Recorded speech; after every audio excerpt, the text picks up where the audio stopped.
Hello mga ka-TH, hello mga boss, hello mga idol.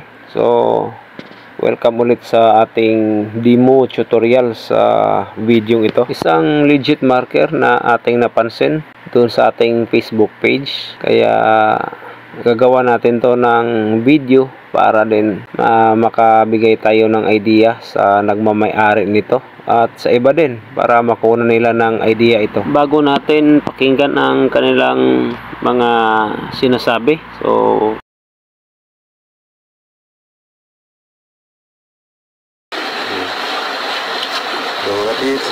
Kalit sa kaning unsa may gustuhin ninyo ani?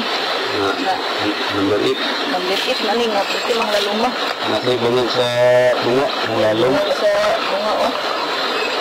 Dito.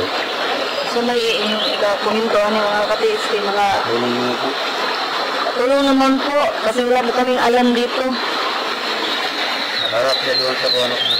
At saka ano, Sa pagpapatuloy. nakaharap doon sa maliit na ilog. At saka ano dito oh, yung butas, dalawang butas. Nasi bangal sa tunga ba? Kaya mo naman ipagkat-kat, pagkoton o bukbukon o masiguro ni. Under. Nya ano, sunibiri. Parang sinasadya ano, sinasadyang ginawa, talaga.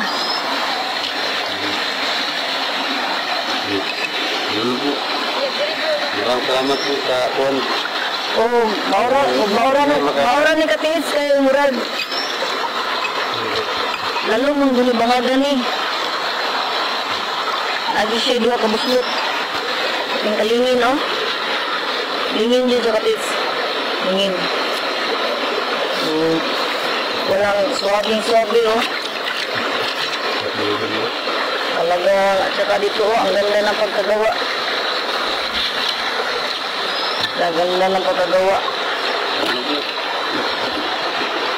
Yan lang po, katits. Salamat po sa makulit. Maraming salamat po sa makakomento. Tulong. Maraming salamat po sa makatulong. Under ba to? Hindi namin to alam.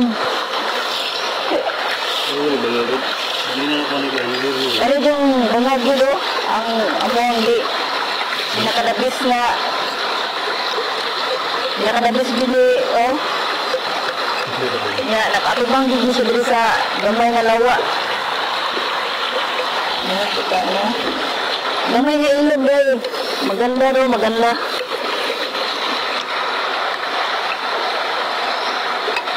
So, ito yung kabaliktaran sa magandang marker na nakita natin. Pag maka-encounter ka ng ganito, huwag mo direkta isipin na pag may butas na at magandang marka, direkta under or inside na. Di po pwede yan mga boss dahil ang kabaliktaran nito kung gaano siya kaklarong marka at napakalinaw ay malayo ang tinatahak o pinapahiwatig nito. Kung blurred o di naman siya gaanong klaro, ibig sabihin meters lang or posibilidad na under pag hindi na talaga klarong marka.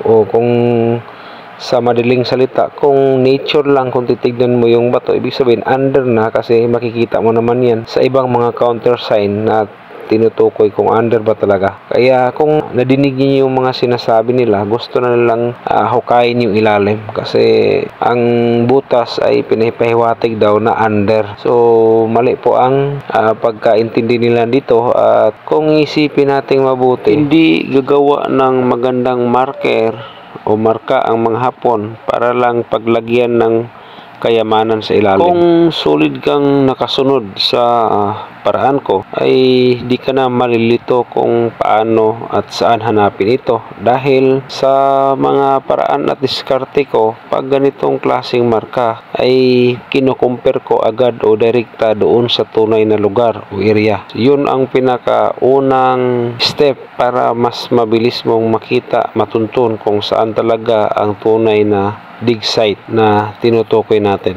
sa mga ganitong klaseng marka. Kung mapansin niyo, sinadya talagang ginawa, may butas din na makikita. So, ibig sabihin nito, para sa aking basa lang, ay faxol ang meaning nito. At isang malaking bibig ng entrance at saka exit passage ang meaning sa isang butas na to. Kung pinagdikit mo siya, ay meaning nito ay 8. So, well under.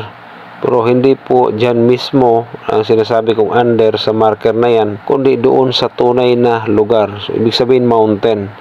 Yung magandang guhit dito sa gilid na para siyang ginawang sandayong o parang daanan ng tubig, ito yung pinapahiwatig niya na sakto ay ang sapa.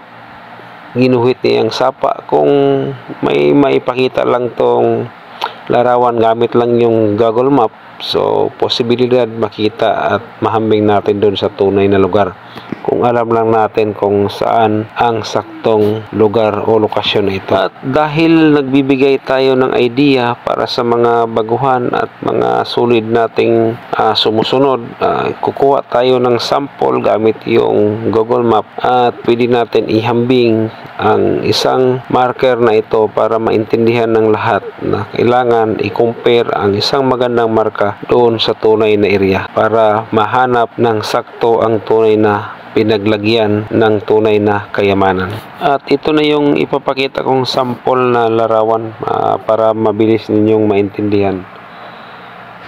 Kung nakita ninyong nagkurba o naglitrang C o U na marka sa marka at doon sa tunay na area, ay dito natin mahahanap ang tunay na pinagbaunan ng totoong kayamanan.